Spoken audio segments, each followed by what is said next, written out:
बिस्मिल्लाहिर्रहमानिर्रहीम नहमदुहु व नुसल्ली अला रसूलिल करीम अम्मा बाद अऊज़ु बिल्लाहि मिनश शैतानिर रजीम बिस्मिल्लाहिर्रहमानिर्रहीम बुनियल इस्लामु अला खम्स शहादतु अल्ला इलाहा इल्लल्लाह व अशहदु अन्ना मुहम्मदन अब्दुहु व रसूलुहु व इक़ामिस सलाह व इताइज़ ज़काह व सौम रमज़ान वल हज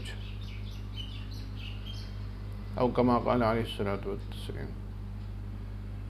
मोहतरम भाइयों, दोस्तों और बुज़ुर्गों, इससे पहले वीडियो में हमने आप हज़रात के सामने मदरसे की कुछ ज़िम्मेदारियाँ वगैरह बताई, उसकी इमदाद के बारे में बताया। उससे पहले उलमाए किराम की खिदमत के बारे में बताया। आज आप हज़रात के सामने ज़कात और सदका के निकालने के कुछ आदाब बयान करने जा रहा हूँ, क्योंकि सबसे अहम अमल जो नमाज है, उसके बाद अगर किसी अमल का तज़किरा होता हो तो वो ज़कात और सदक़े का है। अल्लाह तबारक व तआला ने कुरान में भी ज़कात को, सदक़े को साथ में, नमाज और ज़कात को साथ में तज़किरा किया है। तो ज़कात के कुछ आदाब हैं जिनकी रियायत की जाती हैं। उसमें सबसे पहली चीज़ ये है कि आदमी ज़कात निकाले सिर्फ़ और सिर्फ अल्लाह रब्बुल इज़्ज़त के लिए, इखलास के साथ। क्योंकि इखलास जो है वो हर चीज़ में उसकी ज़रूरत पड़ती है। अल्लाह के नबी अलैहिस्सलातु वस्सलाम ने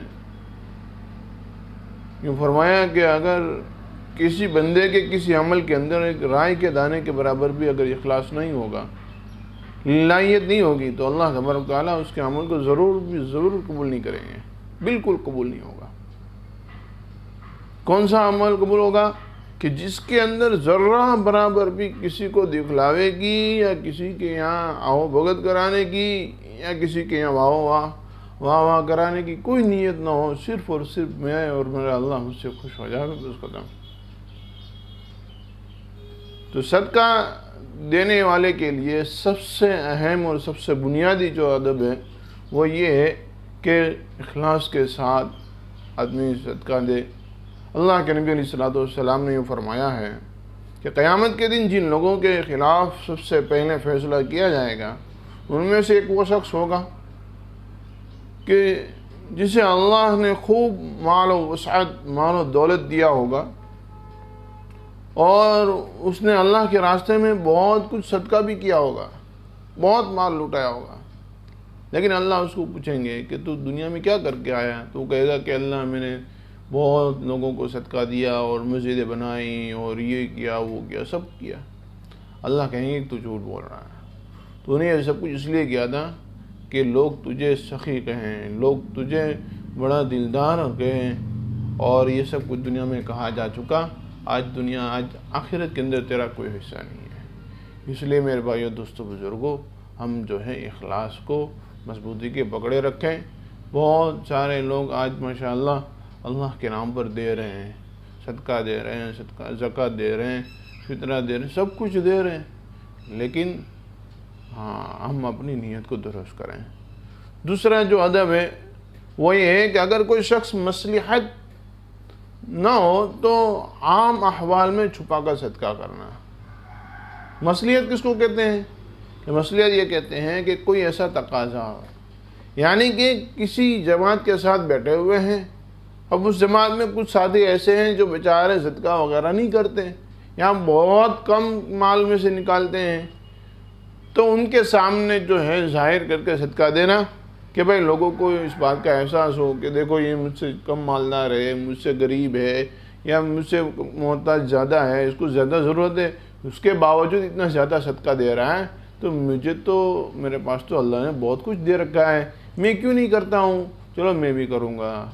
तो ये कोई मसलियत हो लोगों के सबक के लिए, उसको सिखलाने के लिए, तो ज़ाहिर करके सदका दें, वरना जो है छुपा कर सदका देना ज़्यादा अफजल है। दूसरी मसलियत ये है कि लोगों को बदगुमानी से बचाने के लिए कि भाई बाज़ मरतबा ऐसा होता है कि आप हमेशा छुप कर सदका देते हैं, ज़ाहिर में किसी को कुछ देते ही नहीं, लोग आपके बारे में बदगुमानी करते हैं, कैसा बंदा है, कभी किसी को और 1 रुपया भी नहीं देता। तो कभी कभी जो है वो ज़ाहिर करके सदका देना भी अफजल है, वरना छुपा कर सदका करें कि छुपा कर सदका करने में बहुत सारी चीज़ों के फ़वाइद उसमें रखे हुए हैं। ज़कात और सदक़े वग़ैरह के मसाइल मालूम कर लेना। हाँ, सदक़े में तो बहुत चंद मसाइल हैं, लेकिन ज़कात में काफ़ी मसाले हैं, तो उसको मालूम करना। इसके लिए जो है उलमाए किराम की खिदमत को पकड़ना पड़ेगा, उलमाए किराम की सोहबत को पकड़ना पड़ेगा। हाँ, आजकल सहूलत है मोबाइल की, हर कोई आदमी मोबाइल से कहीं से किसी से कुछ भी पूछ लेता है। ये तो उलमाए किराम का बड़ा एहसान है कि वो लोग आपको जवाब देते हैं, वरना हकीकतन दीन के इल्म के जानने के और उसके सीखने का तकाज़ा ये है कि हम अपनी जगह से उठकर किसी आलिम की खिदमत में जाएं, उसके दरबार में जाएं, उसके घर पर जाएं, उसके मकान पर जाएं, उसके मदरसे में, उसके ऑफिस में जाएं और वहाँ जाकर उसको रूबरू हम मसला पूछें। ये तो उलमाए किराम का बड़ापन है कि वो लोग अब हमें मसाला जो है वो मोबाइल पर और व्हाट्सएप में इसका जवाब दे देते हैं। हकीकतन जो है वो हमें वहाँ पर जाकर सीखने की ज़रूरत है। उलमाए किराम की खिदमत में जाएं, उनको सारी बातें बता दें, देखो हमारे घरों में इतने ज़ेवरात है, इतनी रोकड़ पड़ी है, इतना ये है, इतना ये सामान है, ये तिजारत का है, ये ले रखा है, ये सारा सब कुछ है। अब आप बताओ कि इसमें कितनी ज़कात निकलेगी। इसलिए जो है सबसे पहले उलमाए किराम के पास जाएं, मसले मसाइल मालूम करें, उनसे अपने तमाम चीज़ों को उनके सामने रख दें। वो बताएंगे कि अल्लाह के नबी सल्लल्लाहु अलैहि वसल्लम के ज़माने में एक सहाबी ज़कात वसूल करने के काम से दूसरे एक सहाबी के पास गए और उन्होंने वहाँ जाकर कहा कि मुझे अल्लाह के नबी ने भेजा है आपकी ज़कात वसूल करने के लिए। तो उन्होंने यूँ कहा कि देखो मेरा सारा सामान ये रखा आपके सामने, सब कुछ उनके सामने ला कर रख दिया और यूँ कहा कि अब आप हिसाब लगा कर बता दो उसमें कितना हो रहा है। तो 2 चीज़ें हैं कि एक तो उन्होंने पूरा हिसाब लगाया, सारा सामान सामने रख दिया। अब इन आने वाले सफ़ीर ने पूरा हिसाब लगाकर उनको कहा कि 5 साल के ऊँट का बच्चा इसमें हो रहा है ज़कात में। जानवर थे, ऊँट थे सारे। तो उन्होंने यूँ कहा कि भाई 5 साल के ऊँट के बच्चे का क्या करोगे, एक काम करो कि अच्छी वाली बड़ी वाली ऊँटनी ले जाओ, बच्चे वाली दूध भी देगी और सवारी के काम भी हो गया। तो उन्होंने ऊँटनी पेश की। तो 2 चीज़ें, एक चीज़ ये है कि अपना सारा सामान उलमाए किराम के सामने रख दो, उनको बता दो कि सामान रखने का मतलब ये नहीं कि आप सब कुछ लाकर जेवर भी रख दो, देखो ऐसा हार है ये है, नहीं, बल्कि आप उसकी लिस्ट बता दो कि इतनी चीज़ें हैं। अब उलमाए किराम जो है उसकी कीमत वगैरह लगाकर आपको बता देंगे कि इसमें कितनी ज़कात होती है। और दूसरी बात यह है कि भाई हर आदमी इस बात की कोशिश करें कि अच्छे से अच्छा माल और ज़्यादा से ज़्यादा माल ज़कात में दिया जावे। और एहतियात के तौर पर कि भाई 10,000 रुपये ज़कात के निकल रहे हैं तो 10 की जगह 11 या 12,000 रुपये ज़कात के निकाले जावे।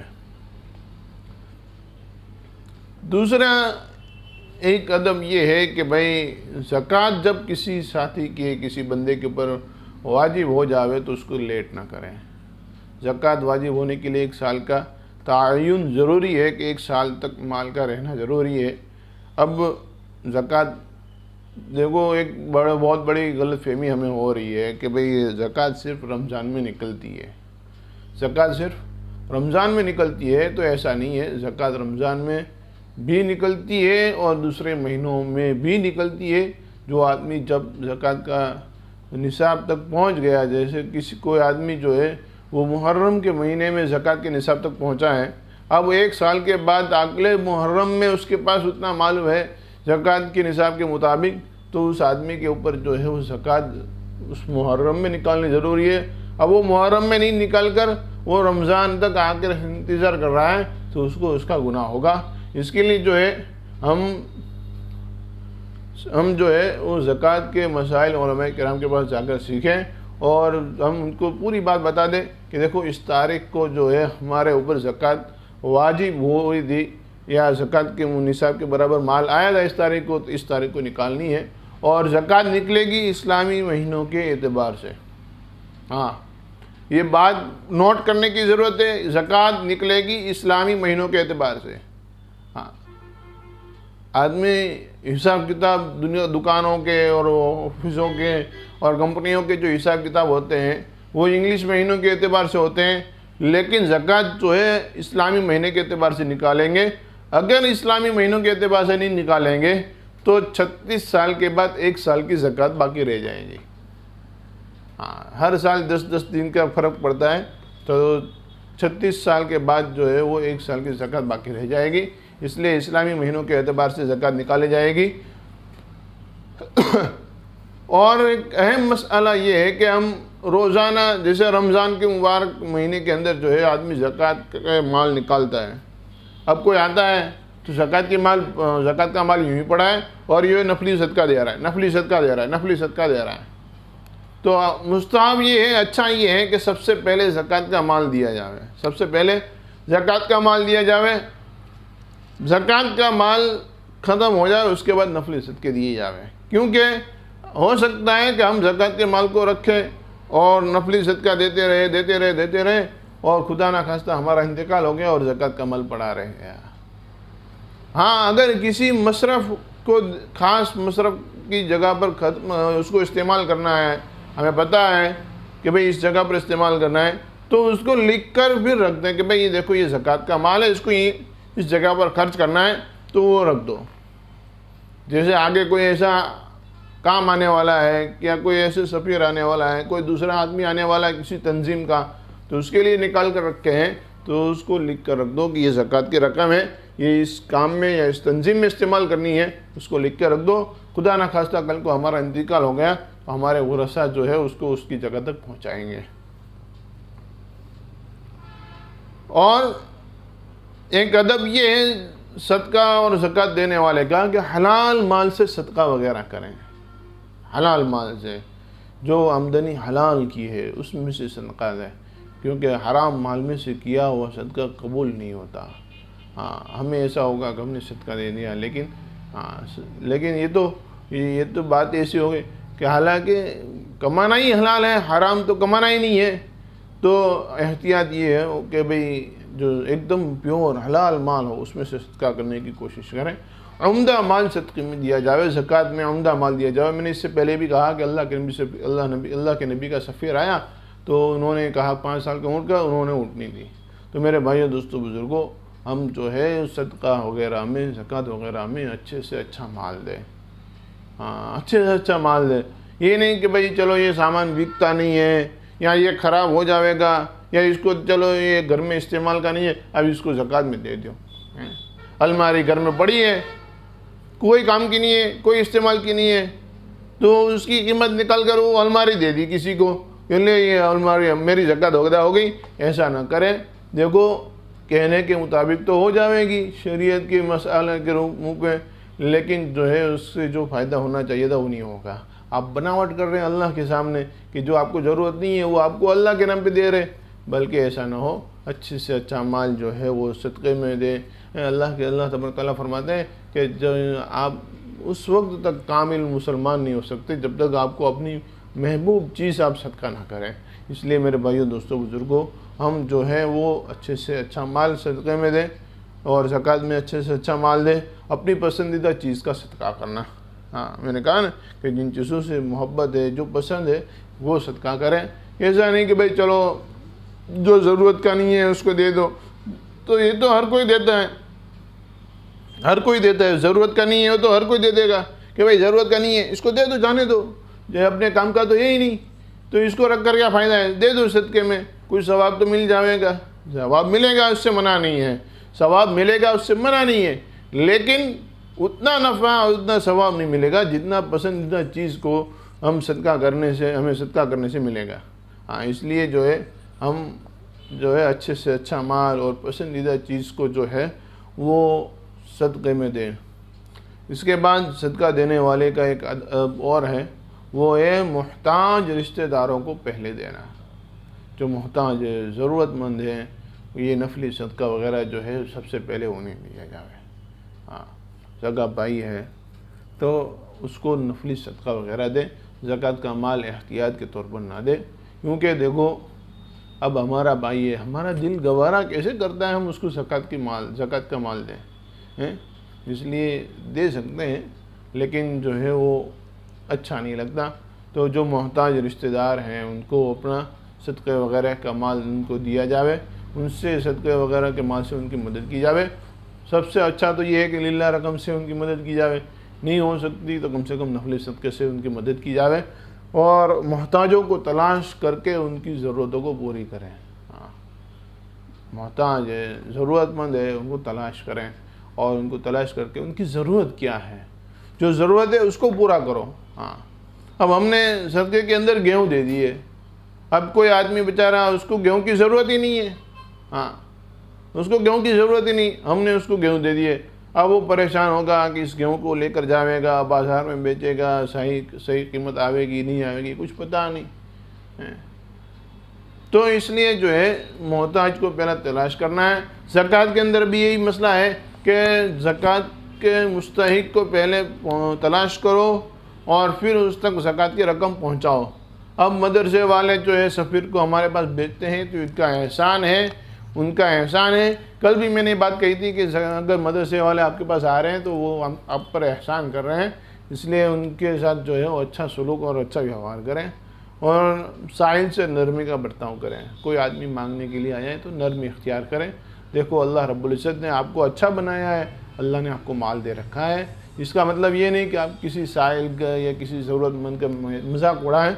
इसलिए जो है साहिल के साथ अच्छा सलूक करें, साहिल के आने से खुश हो जावे। हाँ, कोई मांगने वाला आया है तो खुश हो कि अल्लाह तेरा एहसान है कि तूने मुझे इस काबिल बनाया कि लोग अपनी ज़रूरत को पूरा करने के लिए मेरे पास आ रहे हैं। अल्लाह का एहसान है कि अल्लाह ने आपको इस काबिल बनाया है, अल्लाह ने आपको ये माल दिया है जिसकी वजह से आप लोगों की ज़रूरतों को पूरा कर सकते हैं। तो अगर कोई साहिल आ जाता है तो उससे खुश हो, नाराज़ ना हो और किसी साहिल को खाली हाथ वापस ना भेजें। हाँ, किसी मांगने वाले को खाली हाथ वापस ना भेजें।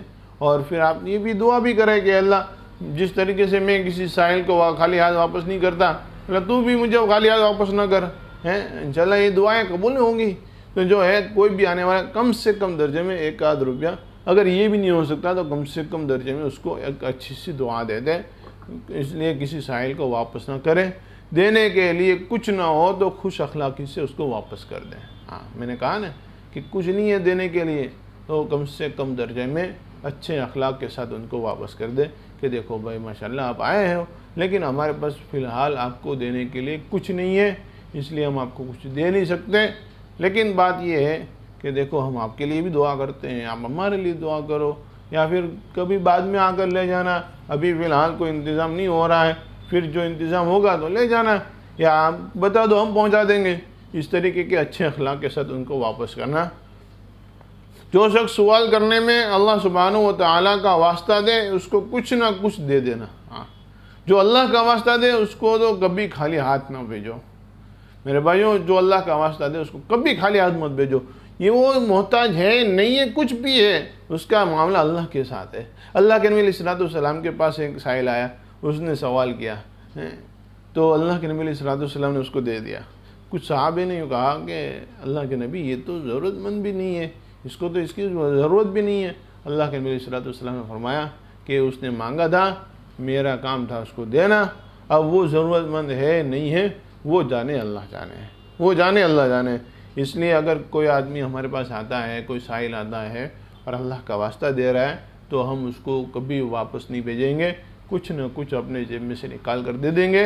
अल्लाह के नबी सल्लल्लाहु अलैहि वसल्लम का ये फरमान है कि सदका करने से अगर किसी का माल कम होता है तो वो क़यामत के दिन मुझसे ले लें। हाँ, इसलिए मेरे भाइयों, और ये यकीनी बात है हमारे बहुत सारे दोस्त अहबाब की और बहुत सारे लोगों की ये आज़मूदा चीज़ें हैं कि भाई सदका किया, अल्लाह रब्बुल इज़्ज़त ने उसी दिन या उसके कुछ दिनों के बाद जो है कुछ ऐसा चक्कर चला दिया, कुछ ऐसा काम करा दिया कि जिसकी वजह से उससे कई गुना ज़्यादा उसको नफ़ा हो गया, उसको फ़ायदा हो गया। इसलिए मेरे भाइयों, अगर कोई अल्लाह के नाम से मांग रहा है तो उसको कभी खाली हाथ वापस ना करो। सदका देकर एहसान न जतलाओ और तकलीफ़ ना दो। हाँ, किसी को एहसान नहीं कि भाई दे, हमें भाई तू जाने, हम कहते हैं भाई तू जाने, तेरे पास कुछ नहीं था, तू आता था मालूम है, हमने तुझे ज़कात ने सदका वगैरह सब दे दे के तुझे यहाँ तक पहुँचाया, अब तू हमारे सामने खड़ा हो गया, तूने ये कर दिया, सुन तू तो हमेशा हमारे पास मांगने आया करता था। इस तरीके की किसी को शर्म हया ना दिलावे। मेरे भाइयों, ये बहुत बुरी चीज़ है, बहुत बुरी चीज़ है। अगर इसकी वजह से, उसकी ज़ुबान से, उसके दिल से आह निकल गई, हम बर्बाद होकर रह जाएंगे। इसलिए मेरे भाइयों, दोस्तों, बुज़ुर्गों, हम जो है कभी भी किसी को इसके आर न दिलावे, उसको एहसान न दिलावे कि भाई हमने तेरे ऊपर सदका किया है, चल तू इतना काम कर दे, हैं, एहसान ना ले।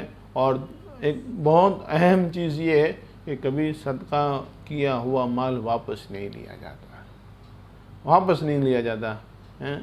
सदका लिया हुआ माल कभी वापस नहीं लिया जाता है कि भाई एक मरतबा सदका हो गया तो हो गया बस। हाँ, ये नहीं कि भाई चल भाई वो ला, वो तो बहुत कीमती है, गलती से हो गया, ये हो गया, वो हो गया, ये वो नहीं देने का था, ये देने का था, या इतना नहीं देना था, इतना ही देना था, ये ले जा। नहीं, बल्कि हो गया तो हो गया, उसको जाने दो। हाँ, कभी कोई ऐसा कुछ हुआ तो फिर किसी उलमाए किराम से पूछें, वो आपको रास्ता बताएंगे, रहबरी करेंगे, उसके मुताबिक अमल करेंगे। अल्लाह रब्बुल इज़्ज़त से दुआ है कि अल्लाह तबारक व तआला हम तमाम को कहने सुनने से ज़्यादा अमल करने की तौफ़ीक़ अता फ़रमावे, ज़्यादा से ज़्यादा सदका खैरात करने की तौफ़ीक़ अता फ़रमावे। और मेरे भाइयों, दोस्तों, बुज़ुर्गों, आप हज़रात से दरख्वास्त है कि आप हमारे इस यूट्यूब चैनल को ज़्यादा से ज़्यादा लोगों तक शेयर करें, पहुँचाएँ। और अगर आप नए हैं तो इस चैनल को सब्सक्राइब करें, लाल कलर का जो बटन है वीडियो के नीचे उसको दबाएं, सब्सक्राइब करें, और अपने दोस्त अहबाब को भी सब्सक्राइब कराएं। अल्लाह तबारक व तआला हम तमाम को अमल करने की तौफ़ीक़ अता फ़रमाए। आमीन या रब्बिल आलमीन।